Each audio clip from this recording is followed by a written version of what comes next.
राधे राधे दोस्तों। पूजा वार्ष्णेय पारिवारिक कहानियों में आपका स्वागत है। हमारी आज की कहानी का शीर्षक है गवार।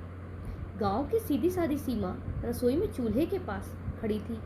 हाथों में आटे की परात, माथे पर पसीना और दिल में बस एक ही ख्वाहिश कि घर के लोग उससे खुश रहें। तभी बाहर से अभिषेक की आवाज़ आई, अरे ओ गवार औरत, कितनी देर लगेगी नाश्ता बनाने में। सीमा ने थके हुए गले से बस इतना ही कहा, जी अभी लेकर आती हूँ। कुछ देर बाद सीमा ने गरम परांठे प्लेट में रखे और अभिषेक के सामने रख दिए तो उसने उसे घूरते हुए कहा, गवार की गवार ही रहोगी तुम, परांठों के अलावा कुछ नहीं आता तुम्हें।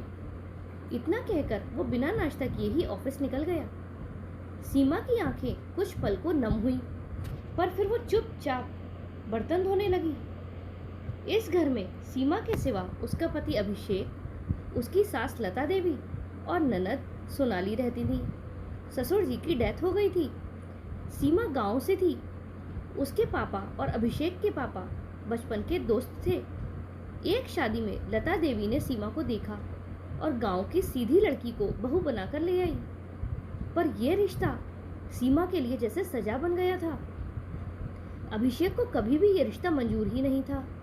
बस वही नहीं, बल्कि लता देवी और सोनाली भी उसके गांवपन को ताना मारते रहते और सीमा सब कुछ चुपचाप सहती रहती।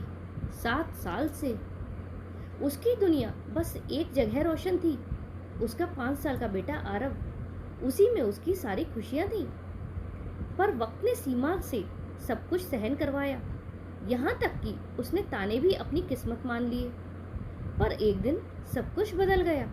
आरव को नहलाकर सीमा उसे कपड़े पहना रही थी। तभी आरव बोला, मम्मा मुझे जीन्स पहननी है। सीमा ने प्यार से कहा, बेटा इस समय नहीं, आज बहुत गर्मी है, आज पजामा पहन लो और जीन्स कल पहन लेना।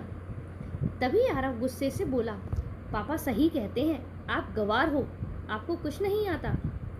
सीमा के अंदर कुछ टूट गया। उसने गुस्से में आरव को एक थप्पड़ लगा दिया। आरव रोने लगा। सीमा उसे सीने से लगाकर खुद भी रोने लगी। रोते रोते आरव बोला, मम्मा पापा दादी बुआ सब तो आपको गंवार कहते हैं, आप उन लोगों को तो कुछ नहीं कहती, फिर आपने मुझे क्यों मारा। सीमा को जैसे किसी ने उसके अंदर गहराई तक झकझोर दिया। आरव की मासूम बात ने उसे आईना दिखा दिया कि इज्जत अगर खुद ना कराओ तो कोई नहीं करता। सीमा वहीं रोते रोते सो गई। कुछ देर बाद उसकी नींद तब खुली जब लता देवी गुस्से से चिल्लाते हुए कमरे में आई, अरे ओ गवार, खाना क्यों नहीं बना अभी तक? पता नहीं किस मनहूस घड़ी में इसको ले आए थे हम लोग। सीमा धीरे से उठी। अब के बार उसकी आंखों में आंसू नहीं थे, कुछ नया था। वो बोली, मम्मी जी आप चिल्ला क्यों रही हैं? लता देवी गर्जी, ज़्यादा जुबान मत चलाओ, जाकर खाना बना। सीमा ने सीधा देखा, फिर बोली, मम्मी जी मैं गवार हूँ ना, तो आप लोग अपने काबिल और समझदार हाथों से बना लो खाना। सोनाली ने देखा कि सीमा जवाब दे रही है तो वो भड़क गई। शर्म नहीं आती भाभी, रुको अभी भैया को कॉल करके बताती हूँ। कुछ देर में अभिषेक भी आ गया। दोनों माँ बेटी ने नमक मिर्च लगाकर बातें सुनाई। भैया देखो, ये तो जुबान चला रही हैं। अभिषेक ने सीमा को गुस्से में बुलाया, आज खाना क्यों नहीं बनाया तुमने? सीमा बोली, क्योंकि मैं गवार हूँ। आप सब कहते हो तो फिर आप सब खुद ही अपना काम करो, मैं क्यों करूं? अभिषेक ने उसका हाथ पकड़ा, अगर काम नहीं करना तो निकल जा मेरे घर से। सीमा ने उसका हाथ झटक कर कहा, 1 मिनट, अगर अब मुझे एक शब्द भी गलत कहा ना तो अभी थाने चली जाऊंगी। और कान खोलकर सुन लो, मैं गवार हूँ पर कानून जानती हूँ। इन माँ बेटी का तो कुछ नहीं बिगड़ेगा, पर तुम जरूर फंसोगे। ये सुनकर अभिषेक का रंग उड़ गया। उसने कांपते हुए हाथ पीछे कर लिए, फिर बोला, अरे मम्मी आप भी छोटी छोटी बात को क्यों बढ़ा देती हो? वो गुस्से में ऐसा कहकर अपने कमरे में चला गया। लता देवी और सोनाली अवाक खड़ी थी। सीमा ने उसी पल खुद से वादा किया, अब वो चुप नहीं बैठेगी, अब वो अपनी इज्जत खुद बनाएगी। अब वो गवार नहीं, आत्मसम्मान वाली होगी।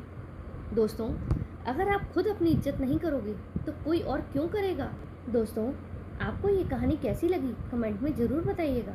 अगर पसंद आई हो तो वीडियो को लाइक करें और चैनल पर नए हो तो चैनल को सब्सक्राइब करें। हमारे साथ अंत तक बने रहने के लिए धन्यवाद।